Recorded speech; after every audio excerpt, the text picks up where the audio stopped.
Hexy Kisses on my tudos. Hey guys. Sorry I have not really been reading in this book, but today it's Tuesday, it's Blah Blah Tuesday, and I am going to read in this book, The Greatest You. If I'm not mistaken, we're on chapter 3. Yes, chapter 3. So let's get into reading a little bit of this. I do want to say thank y'all for all y'all prayers for me. I do have another prayer request. I'm sorry. I just found out yesterday that my uncle passed away. So, bad news for me again. Friday, my mother-in-law passes away, and then yesterday, my uncle passed away at noon. So, and I know I shouldn't be cussing on camera, but I like to go ape shit. So, let's get into reading. Owning Your Own Darkest Moments. Have you seen the movie 8 Miles? Then you'll remember the great rap battle at the end between Eminem and Carter. Characters: Jimmy and Anthony McKenzie. Characters: Papa Doc. Papa Doc was the most fearsome rapper in the tournament, and he had to plan for taking Jimmy down by bringing all up. He had a plan. By bringing all up the humble things from Jimmy's life, where Jimmy lived, how he messed up in the past, and how trouble he had getting ahead. But Jimmy got the jump on him by growing up, by owning up all of those things in his own rap, leaving Papa Doc the same without a backup plan.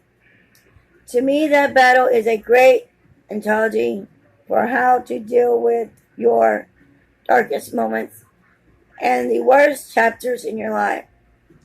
When you own these things, when the knowledge and struggles you've had and might still be having, you get a couple of important things out of the way.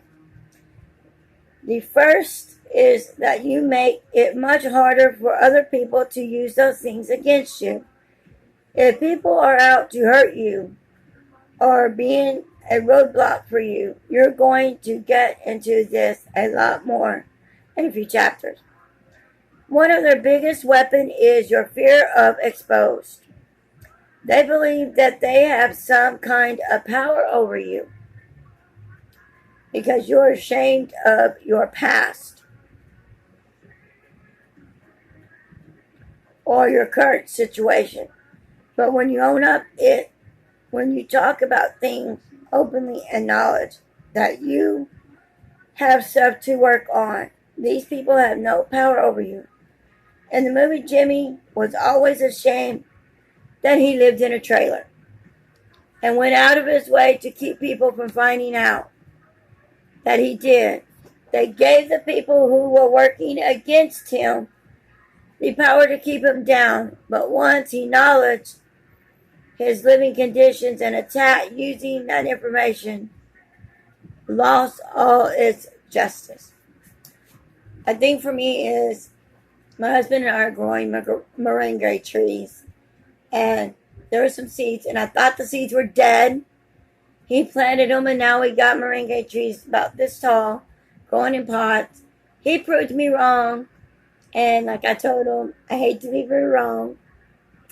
But he did prove me wrong, and I wasn't mad about that, but there's other things where people do prove me wrong about things I do get pissed off at. When I was married to my first husband, I lived in a trailer park. People would call me trailer park trash.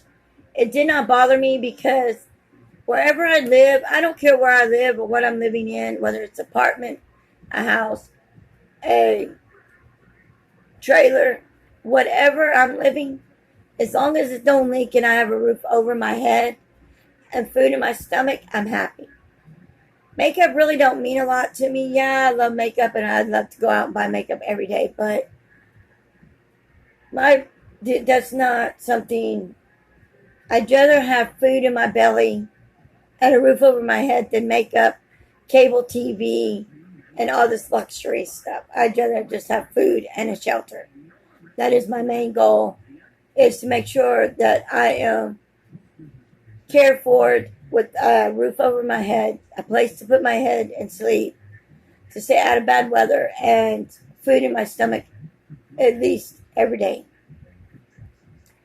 The other thing that happens when you own your darkest moments is that you begin to understand something commercial for your growth and struggles. And your history don't define you. This is one of the most important things. I can say to you here, you are not your bad chapter. Your bad chapters are something that happened to you, maybe even something you participated in a cheating, but they're not you. They are no more you than the clothes you wore yesterday, or what you had more, or what you had for dinner a week ago. You are such more than your bad chapter. You are a complete set of feeling, emotion, dreams, option, abilities, and more. Your bad chapter might be demanding your story right now, but they are not who you are at the core. The person is someone with a particular to set all of these bad chapters aside, to own them, to learn from them, and then to move from them. Owning your bad chapters is the first step of writing new chapters, where the hero attempts. Own your own past, your mistakes, your insecurities, and even your questions about your life and where you're going. And then people can use these things against you. You'll be amazed at how much stronger you feel when you do this. And once you do it, you'll always have that as a tool to work with. You knowing people still try to bring up who I used to be and that I used to do when things were going badly for me. They'll point to some stuff that out there were social media from my bad chapter and try to embarrass me or hurt me. For me, every time my ex-husband would get a girlfriend or something and he'd call and want me to talk to her and get to know her because of my kids, I would put him down and say, well, he made me do this and this and this. And they figured it out, and he's like, why are you telling her that? Well, it's the truth. I'm not going to spread lies about my husband. I want her to know the truth about my husband. You know, he was a drug addict and alcoholic. He did bad things and verbally and physically abused me. And I want these girls to know how he treated me. But not thinking in my head that he could have changed. And yes, he did. He does not drink alcohol no more. He still smokes marijuana every now and then. Verbally, physically, and abusively to women, I don't know because we're not close together. And to tell you the truth, I don't want anything to do with him or any other man except for my husband. They tell me I'm not qualified for my position because of my past.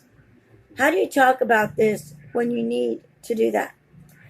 When you're going for a job interview, a lot of people lie and say they've never committed a crime. They've never been in jail, blah, blah, blah, blah, blah, blah. I don't have a felony, and you lie. When you go for a job interview, tell them the truth, don't lie to them. Let them know. Yeah, I have a felony. My felony was I used to do drugs, if that's what it is, or I used to steal. Tell them what it is. Don't lie to them. How can you talk about being a good man when you weren't a good man or woman? I'm going to say or woman. It's a common thing for people from your past to do. To make who you were who you are. You have to understand that these people don't know they knew you. I refuse to let people make me feel insecure about my growth because of my past. And you have to do the same. For me, one day my stepdaughter told me I dress like a hobo. And I admit I lashed out at her. And I told her, well, at least my clothes are washed and clean and I'm not going through the dirty clothes, put on dirty clothes. And I made her feel bad. And she put her head down. She goes, that was harsh. I said, no, what was harsh is you saying I dress like a hobo. I dress comfortable. I'm not rich, so I don't have rich clothes. I'm not out to buy all these expensive clothes and then turn around and wear them for 2 or 3 days and don't want them no more. No. I buy what I can afford. I buy what I have the money for, and I buy things that I know I'm going to like. There are clothes from Target, Walmart, Dollar Store that I like. I don't have to go to J.C. Penney's and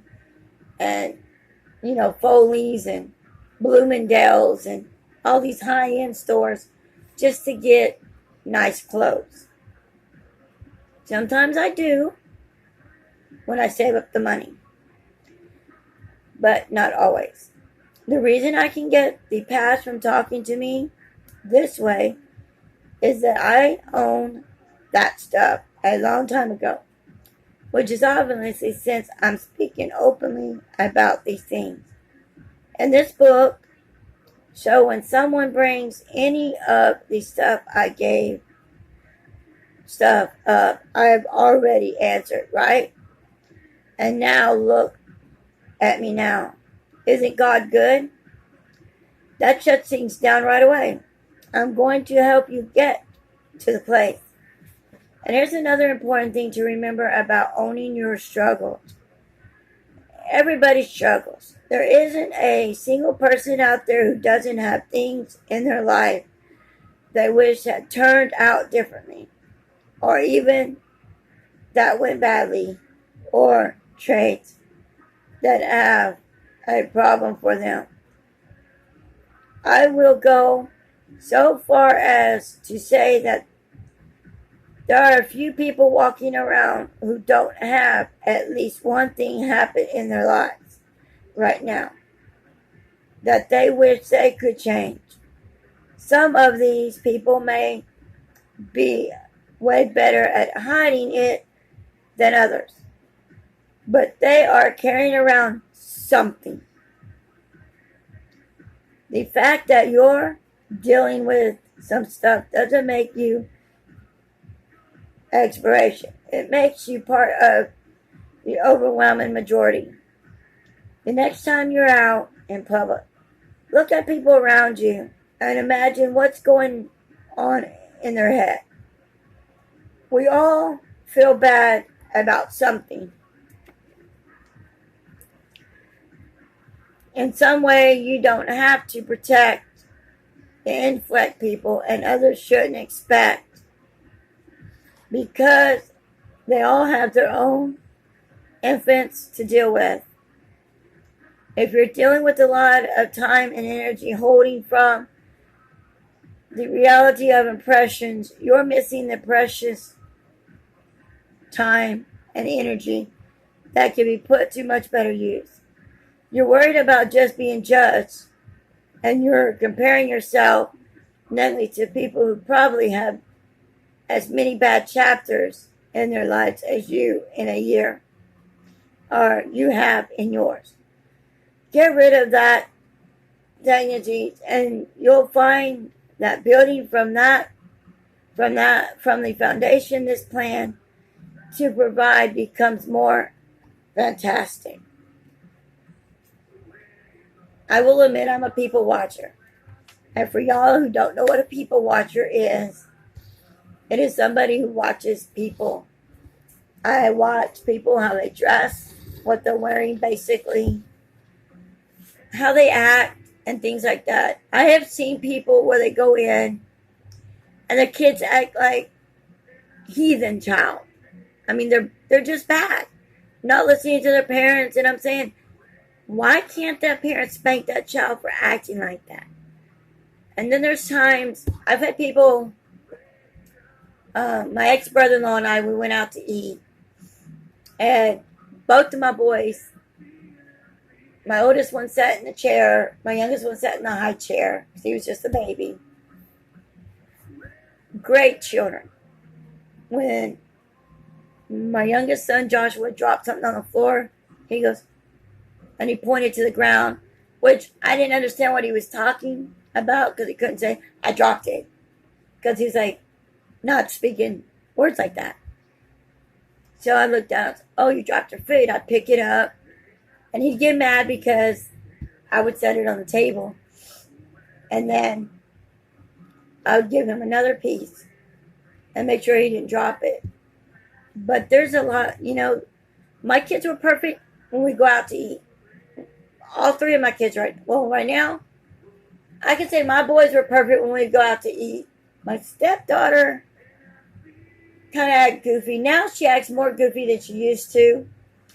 And I blame that on my husband because he acts goofy when we go out to eat sometimes with her. When it's just me and him, he's mature. But when he's with his daughter, he acts like a 2-year-old with her at a restaurant. That's a bad habit. And I wish she would change that habit. But not everybody's going to change.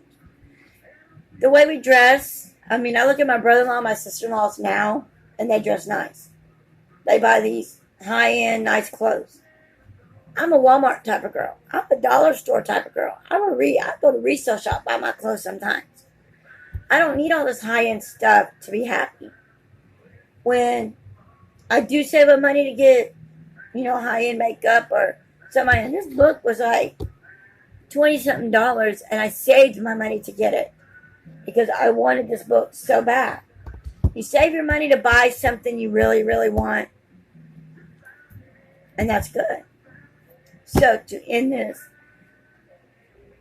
get out a piece of paper and write down some of the maybe bad traits you think that you're doing. You want to look at people. Think about, like I said in the book, when I watch YouTube videos, I will admit sometimes I do get jealous of some of y'all because y'all have better makeup than I do. You have something I want. But I write it down on paper. I get it. And I go to Amazon, look it up. See what Amazon has it for. Put it on my wish list. And eventually I will buy it. Just like a lot of things. It's like my son says, Mom, do you have any high-end makeup? When I told him I don't, he bought me some. I'm not expecting it. I don't expect my kids to buy me a whole bunch of stuff. But if they do, they do. I love my kids. I love all of them. One year I got a makeup kit for my stepdaughter for Christmas. Was I expecting it? No. It's not right to be greedy. So, until next time, guys, I love you and hope you have a wonderful, blessed day. Don't forget to like, comment, and subscribe. Until next time, guys, bye.